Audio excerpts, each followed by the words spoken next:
ছাত্ৰীসকল, আজি তোমালোকৰ মাজলৈ আকৌ আহিলোঁ মোৰ দেশ কবিতাটো লৈ। এতিয়া তোমালোকে শুনি যাবা।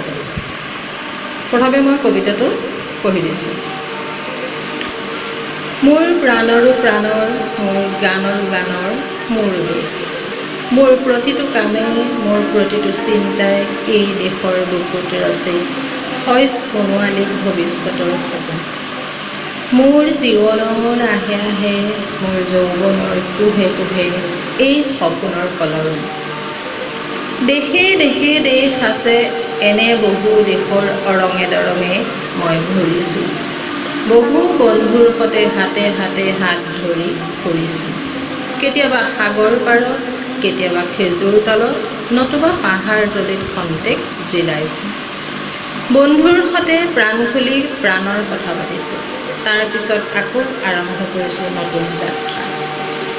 এনে বহু যাত্ৰাৰ শেষ মোৰ দেশ, যাৰ বুকুৰ উমে মোক দিছে ভাল পোৱাৰ আনন্দ, যৌৱনৰ প্ৰাচুৰ্য, জীৱনৰ নতুন অৰ্থ। এই দেশৰ প্ৰতিটো পুৱাই মোলৈ লুকুৱাই আনে ঐশ্বৰ্যৰ বিপুল সম্ভাৰ। প্ৰতিটো সন্ধিয়াই বৈ আনে স্নিগ্ধ ফুলৰ সুবাস। প্ৰতিটো ঋতুৱে মোক দি যায় জীৱনৰ আশীৰ্বাদ। এই দেশৰ বাবে মই জীয়াই আছোঁ, এই দেশৰ বাবে মই জীয়াই থাকিবলৈ মৰণ পণ কৰিছোঁ। ৰনোৱা বনোৱা হালোৱা এই সকলৰ মাজত মই আছোঁ মোৰ দেশৰ বাবে।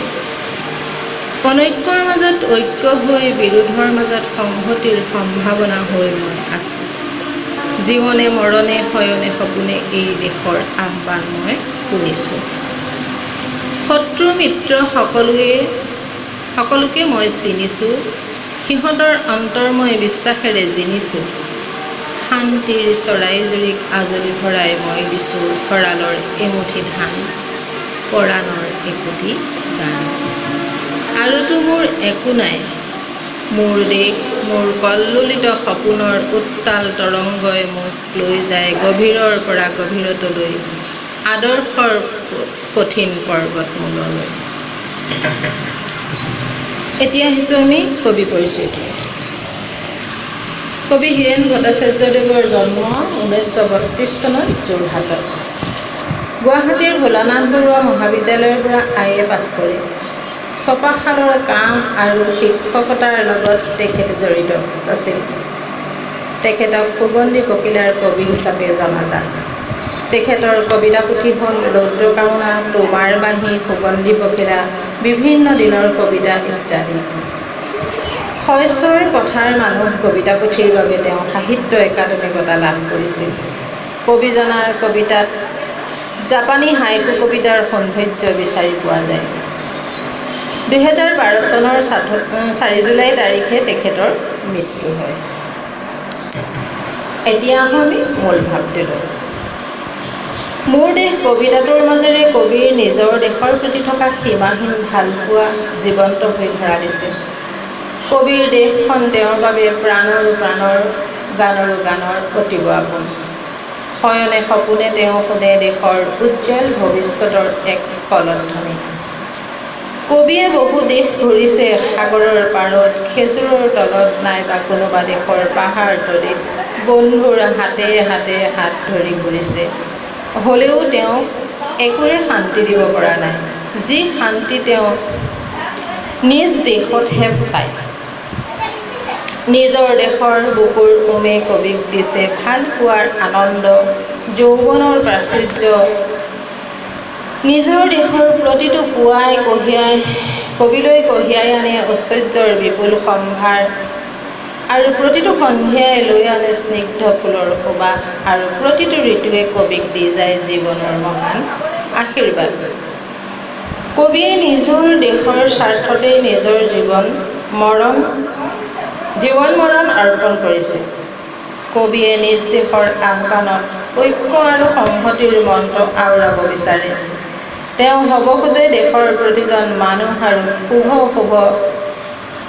শুভৰ মাজৰ এক অখণ্ড সত্তা। তেওঁ কোনো ঐশ্বৰ্য বিভূতিৰ প্ৰয়োজন নাই। দেশৰ প্ৰতিটো সত্তাৰ মাজত জীয়াই থাকিব বিচাৰে চিৰকাল। এই কবিতাটিৰ মাজেৰে দেশৰ প্ৰতি থকা কবিৰ অশেষ প্ৰীতি নিগৰি নিগৰি প্ৰকাশ পাইছে। মূল ভাৱটো ইমানেই আছিলে। এতিয়া আহা শব্দাৰ্থলৈ। টান শব্দখিনিয়ে অৰ্থখিনি কৈ দিছোঁ। ঐশ্বৰ্য শব্দৰ অৰ্থ হৈছে বিপুল ধন সম্পত্তি বা বিভূতি। কলৰল শব্দৰ অৰ্থ হৈছে কলৰৱ। সেইদৰে পৰাণ শব্দৰ অৰ্থ হৈছে প্ৰাণ। আৰু প্ৰাচুৰ্য শব্দৰ অৰ্থ হৈছে অভয় নদী। আৰু সুবাস শব্দৰ অৰ্থ হৈছে সুগন্ধি বা ভাল গন্ধ। এতিয়া আহোঁ চমু উত্তৰ দিয়া কিছু প্ৰশ্নলৈ। 1 নম্বৰ প্ৰশ্ন হৈছে হীৰেণ ভট্টাচাৰ্যৰ ক'ত জন্ম হৈছিল? উত্তৰ লিখিবা তোমালোকে যোৰহাটত। 2 নম্বৰ প্ৰশ্ন হৈছে হীৰেণ ভট্টাচাৰ্যই সম্পাদনা কৰা 2খন কাকতৰ নাম লিখা। উত্তৰ হৈছে চিত্ৰবন আৰু মনন। দেশৰ প্ৰতিটো পুৱাই কবিৰ বাবে কি লুকুৱাই আনে? উত্তৰ হৈছে ঐশ্বৰ্যৰ বিপুল সম্ভাৰ। গতিকে ছাত্ৰ ছাত্ৰীসকল আজিলৈ ইমানতে এই পাঠটিৰ সামৰণি মাৰিছোঁ। ধন্যবাদ।